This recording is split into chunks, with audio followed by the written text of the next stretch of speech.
दोस्तों, आप सभी का हमारे YouTube channel the royal classes पर आपका हार्दिक अभिनंदन है। आज हम लोग जो बात करेंगे वह होगा किसी द्विघात समीकरण का मतलब क्वाड्रेटिक इक्वेशन का रूट्स ज्ञात करना। हम किसी भी क्वाड्रेटिक इक्वेशन का रूट्स कैसे ज्ञात करेंगे उसके बारे में आज हम पढ़ेंगे। जनरली जो होता है कि किसी भी क्वाड्रेटिक इक्वेशन का जो रूट्स ज्ञात करने के जो मेथड है वो मुख्यतः दो है। हमने पिछले क्लास में क्वाड्रेटिक इक्वेशन के काइंड्स के बारे में, कितने प्रकार के होते हैं, और उसमें जो फर्स्ट प्रकार था प्योर क्वाड्रेटिक इक्वेशन, उसके सॉल्यूशन के बारे में भी पढ़े थे। तो दूसरा है एट फैक्टेड क्वाड्रेटिक इक्वेशन, तो वहाँ भी हमने बताया था कि एट फैक्टेड क्वाड्रेटिक इक्वेशन क्या होता है। आज हम लोग जो है एट फैक्टेड क्वाड्रेटिक इक्वेशन के सॉल्यूशन के बारे में हम लोग पढ़ेंगे। जनरली जितने भी एट फैक्टेड क्वाड्रेटिक इक्वेशन होते हैं उसको दो विधि से हल किया जाता है। पहली, यहाँ दो विधि है, ठीक है। पहली विधि है गुणनखंड विधि है, दूसरा है पूर्ण वर्ग विधि है। तो हम लोग एक एक मेथड के बारे में आज पढ़ेंगे। आज का जो क्लास होगा वह गुणनखंड विधि पर आधारित होगा, ठीक है।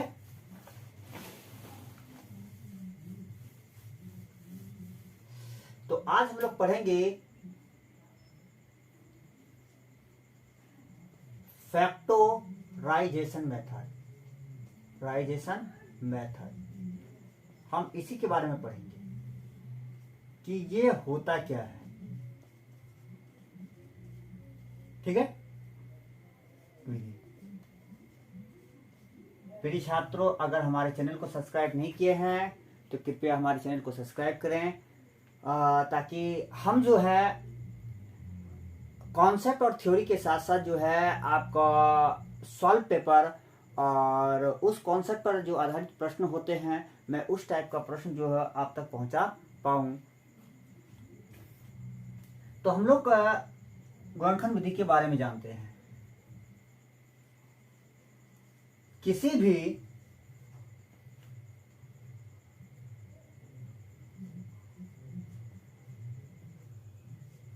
मिश्रित या औसत द्विघात समीकरण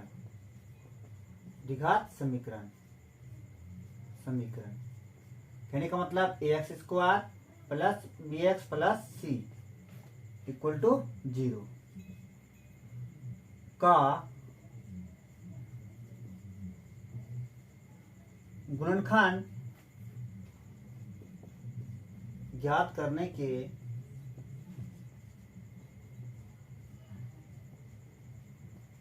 निम्न प्रक्रिया है डैश। तो ये उस प्रक्रिया के बारे में जानते हैं। हम जो स्टेप बताएंगे उस स्टेप को हम लोग केयरफुल्ली देखेंगे ताकि हम किसी भी क्वाड्रेटिक इक्वेशन का जो फैक्टराइजेशन है वो इजीली कर सके। सबसे पहला स्टेप ये है,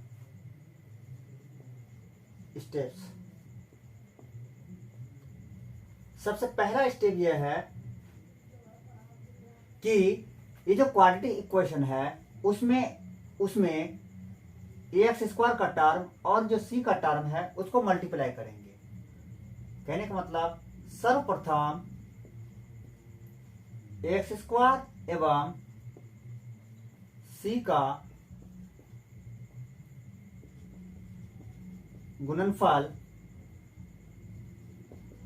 ज्ञात करें। अर्थात इसका गुणनफल अगर हम निकालना चाहेंगे तो ax स्क्वायर को अगर c से मल्टीप्लाई करेंगे तो क्या हो जाएगा, ac x स्क्वायर, ठीक है। यहां पर x स्क्वायर का गुणांक क्या है, a इंटू सी है। दूसरी बात यह है कि जो bx का टर्म है मतलब मिडल टर्म है उस टर्म को हमें स्प्लिट करना है। स्प्लिट मतलब होता है उसको दो नंबर में तोड़ना है, उसको तोड़ना है। तो कैसे तोड़ना है, मध्य पद मतलब मिडल टर्म, मध्य पद bx को दो भिन्न पदों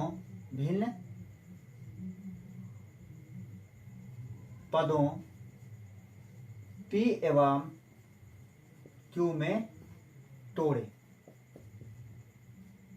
तो कैसे तोड़ना है, किस प्रकार से तोड़ना है ना, किन किन संख्याओं में तोड़ना है, तो क्या कहा, जहां,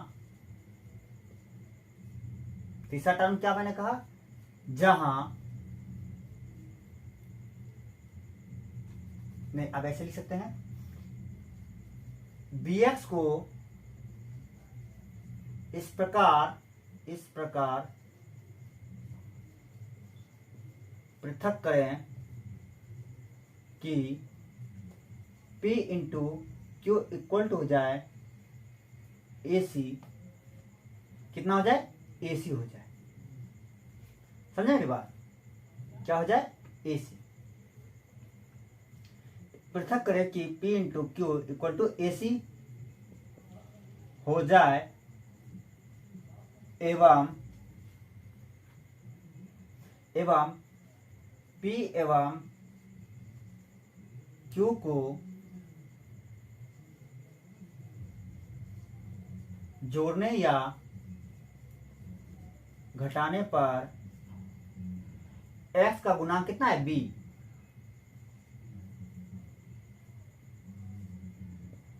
के बराबर हो। ठीक है, समझ रहे हैं। कहने का मतलब ये जो मध्य टर्म है, मिडल टर्म है b, इसको हमें क्या करना है, दो भिन्न पदों में तोड़ना है। तो वो पद हमने क्या मान लिया, p और q मान लिया। ठीक है, तो p और q को जब मल्टीप्लाई करेंगे, p और q को क्या करेंगे, मल्टीप्लाई करेंगे, मतलब bx को जो इस प्रकार तोड़ना है कि p और q को क्या करना है, गुना करने पर कितना हो जाए, a इंटू सी, मतलब एक्स स्क्वायर का गुणांक हो। अगर p में x है, ये भी x है, तो x इंटू एक्स क्या हो जाएगा, एक्स स्क्वायर हो जाएगा। ऐसे भी है, bx है, जब भी दो टर्म में टूटेगा तो p का वैल्यू भी x में आएगा, इन टर्म्स ऑफ x में आएगा, q का वैल्यू भी क्या होगा, इन टर्म ऑफ x में आएगा। ठीक है, हो, ओके। अगला step,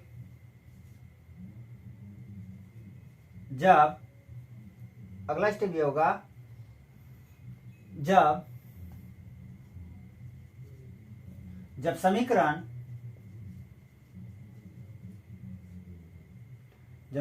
ax square plus b x plus c बराबर 0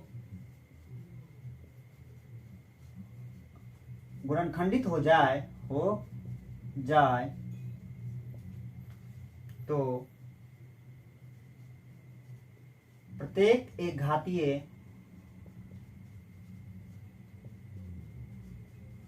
रैखिक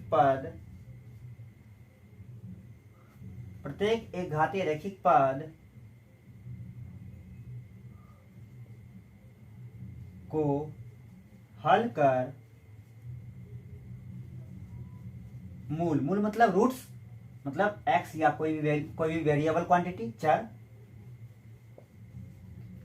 हल कर मूल का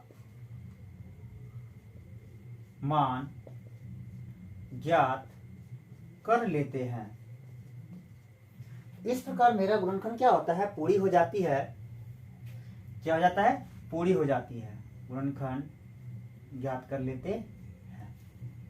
समझे मेरी बात। ये 4 स्टेप है जो हम 4 स्टेप में क्या कर सकते हैं, फैक्टराइजेशन को पूरी कर सकते हैं, कंप्लीट कर सकते हैं। आइए हम इन स्टेपों का प्रयोग कर क्या करते हैं, किसी भी द्विघात समीकरण को हम सॉल्व करते हैं, उसके मूल ज्ञात करते हैं।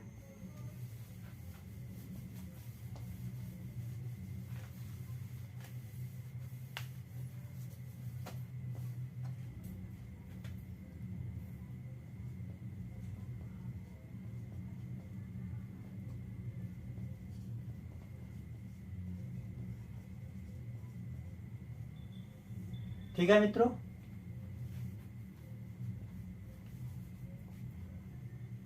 जैसे एग्जाम्पल है हमारे पास x square minus 5x plus 6 बराबर 0। दूसरा है 2x square minus 7x plus 3 equal to 0। तीसरा है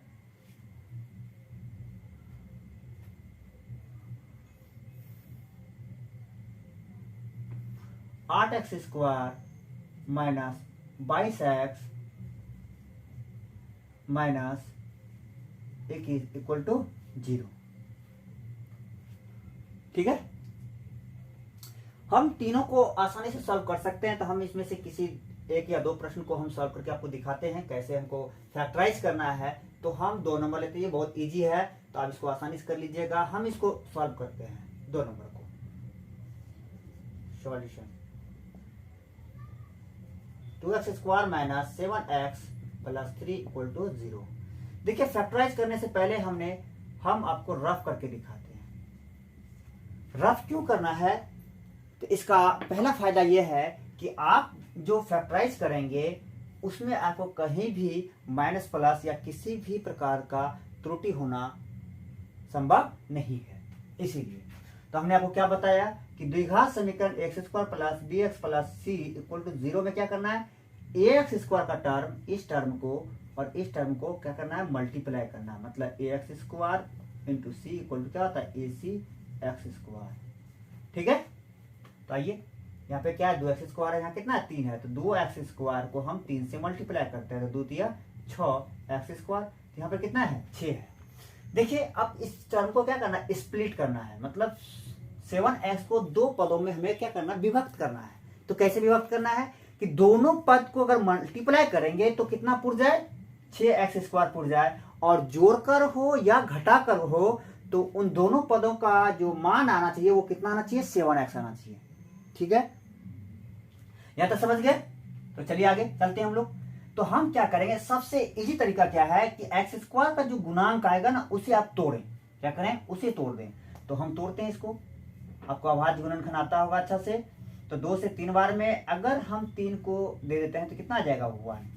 ठीक है, ऐसे 1 अभाज्य संख्या नहीं है, हम यहाँ पे ले रहे हैं थोड़ा सा। 2 तिया कितना हो गया, 6 को अगर 1 से गुना करेंगे तो कितना होगा, 6। ऐसे ऑटोमेटिक है, क्योंकि अभाज्य गुणनखंड है, प्राइम फैक्टराइजेशन है, तो इसका जो प्रोडक्ट होगा वो क्या होगा, 6 ही होगा। ये तो लाजमी है। तो उसी प्रोडक्ट से हम क्या करेंगे, 2 संख्याओं को लेंगे। तो 6 और 1, तो 6 और 1 को देखते हैं कि 6 को अगर हम 1 से गुना करते हैं तो कितना होता है, 6 इसके बराबर पुर गया, और 6 में 1 जोड़ते हैं तो कितना हो जाता है, 7। मतलब ये b के बराबर, मतलब x का गुणांक कितना है, b। अगर हम यहाँ पे x दे देते हैं,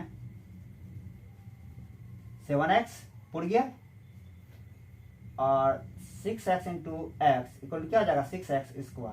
इसका वैल्यू जो होता है इसके बराबर हो गया। ठीक है, यहाँ पे p ये हो गया p का वैल्यू, और ये हो जाएगा q का वैल्यू। ठीक है, तो इन दोनों को जोड़ने के बाद क्या हुआ, मेरा bx पुर गया ना।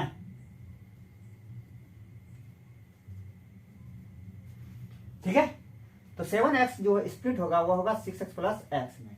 तो आइए अब उस वैल्यू को हम यहाँ पे पुट करते हैं, 2x² minus 6x plus x plus 3 equal to 0। 2x², अब इस माइनस को क्या करेंगे, अंदर डालेंगे, तो minus 6x minus x plus 3 equal to 0।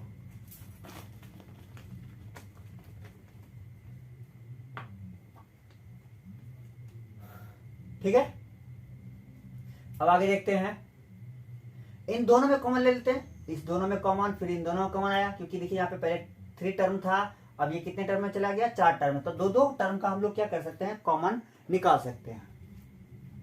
तो यहाँ देखते हैं 2 है, 2 1 जा 2, 2 3 जा 6 होता है। यहाँ x² है, यहाँ पे x है, तो दोनों से क्या आएगा, x आएगा, मतलब 2 और x कॉमन आ जाएगा, यहाँ बचेगा x माइनस 3।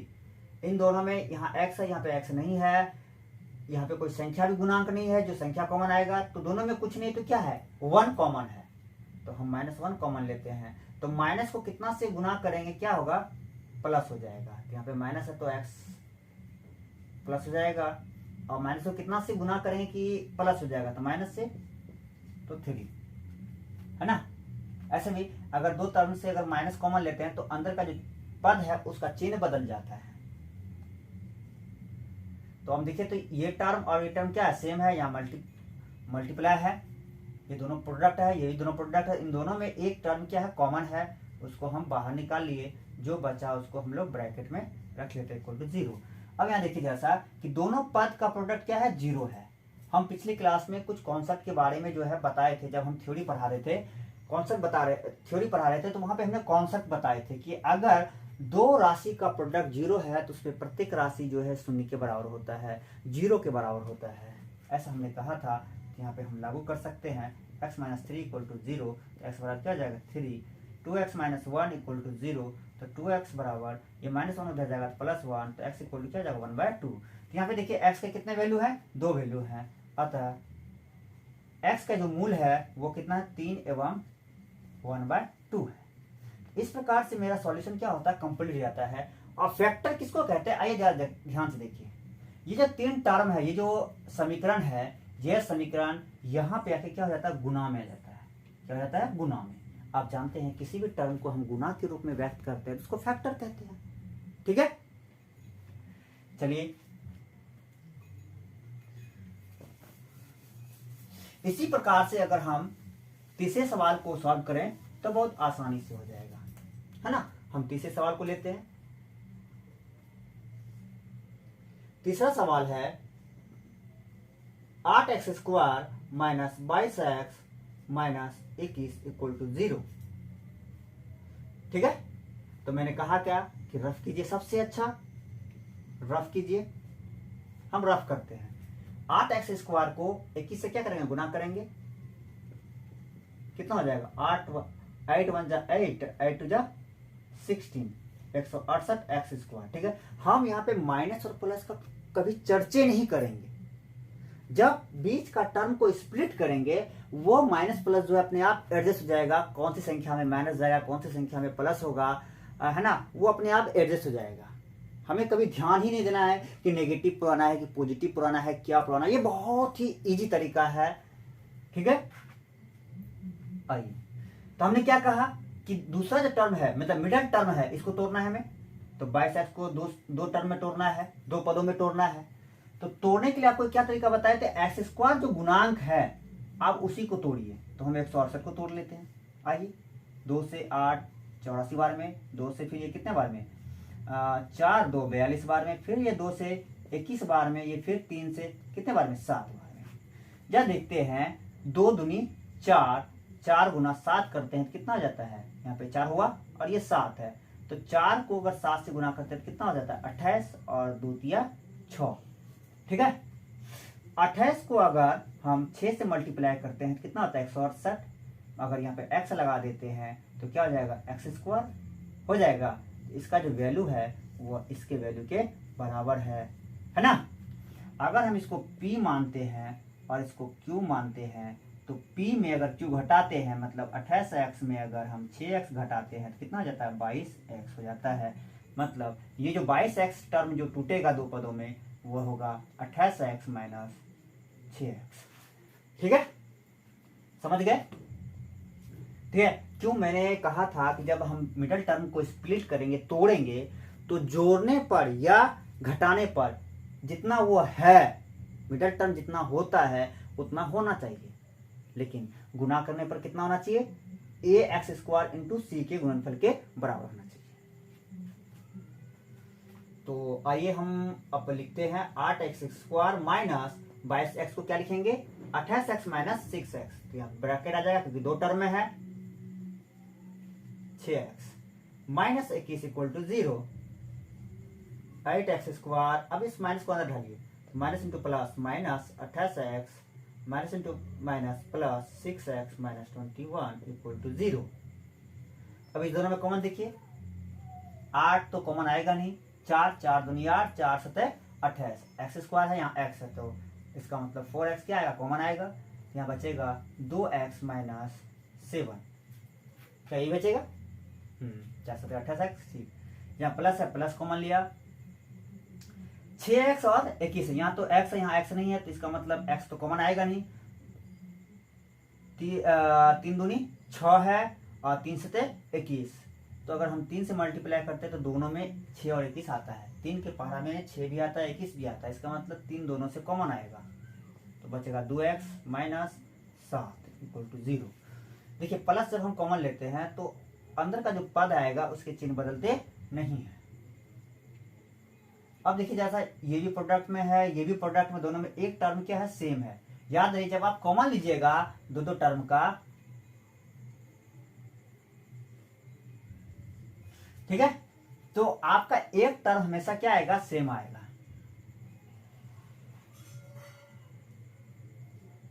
इंटू यहाँ क्या बचा 4x माइनस और प्लस 3 इक्वल टू 0। तो 2x minus 7 equal to 0। 2x minus 7 उधर जाएगा तो प्लस 7, तो x इक्वल टू 7/2। ठीक है, 4x plus 3 equal to 0।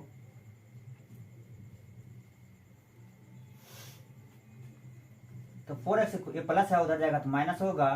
x equal to 4 के साथ क्या है, x के साथ क्या है 4 गुना है, तो गुना है तो उधर जाएगा तो भाग में, -3/4। इस प्रकार से x के हमें कितने मूल निकले, 2 मूल ज्ञात हुआ। अतः x बराबर 7/2 एवं -3/4। इस प्रकार से मेरा क्या होता है, सॉल्यूशन कंप्लीट होता है। सबसे पहली बात हमने यहाँ पे रफ जो किया है, इस रफ को आप गौर से देखिए। मैंने जो गुणनखंड विधि में जो स्टेप बताए हैं 4 स्टेप, वो चारों स्टेप का हमने प्रयोग किया है। अगर आप इस तरह का रफ करते हैं तो संभवतः है कि आपको 1% तो क्या 0.000% भी क्या होगा, एरर होने की संभावना नहीं होगी।